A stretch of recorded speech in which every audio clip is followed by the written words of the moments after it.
அனைவருக்கும் வணக்கம். தொப்புள் கொடி சேனல் வாயிலாக உங்கள் அனைவரையும் சந்திப்பதில் மகிழ்ச்சி.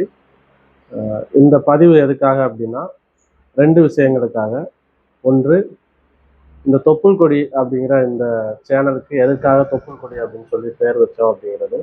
2வது, இந்த சேனல் தொடங்கியதின் நோக்கம் என்ன அப்படிங்கிறதையும் நான் இந்த வீடியோ வழியாக உங்களோட பகிர்ந்துக்கணும் அப்படின்னு நினைக்கிறேன்.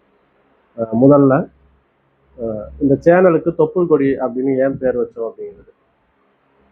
ஒரு தாய்க்கும் குழந்தைக்குமான உறவு அப்படிங்கிறது தொப்புள் கொடி. இந்த குழந்தைக்கான ஊட்டமும் உயிரும் தொப்புள் கொடி மூலமா தான் அந்த குழந்தைக்கு கிடைக்குது.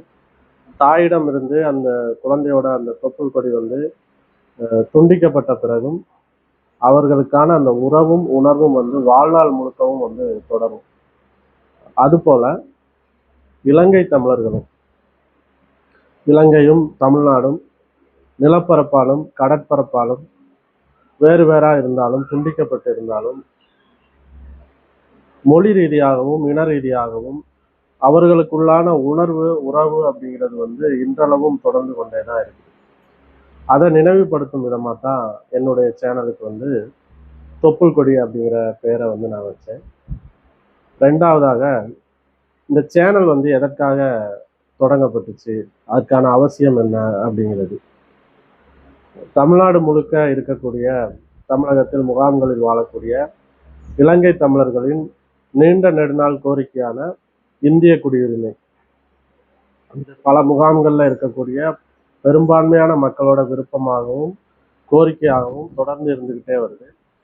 இது தொடர்பான தகவல்கள், செய்திகள், இந்திய சூழல்ல இந்திய குடியுரிமை பெறுவதற்கான வாய்ப்புகள் என்ன இருக்குது, இது தொடர்பான சட்ட ரீதியான அணுகுமுறைகள் என்ன, ஏற்கனவே முன்னுதாரணமாக இருந்த நிகழ்வுகள் என்ன அப்படிங்கிறத பற்றி இதில் மக்களோட பகிர்ந்துக்கிறதுக்கு தான் இந்த சேனலை நான் தொடங்கி இருக்கிறேன்.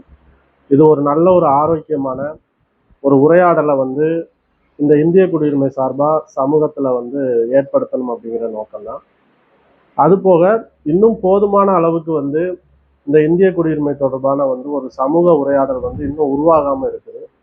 அதை முகாம் சமூகத்திலையும் பொது வெளியிலையும் உருவாக்கணும் அப்படிங்கிற அந்த நோக்கத்துக்காக தான் இந்த சேனல் நான் உருவாக்கியிருக்கிறேன்.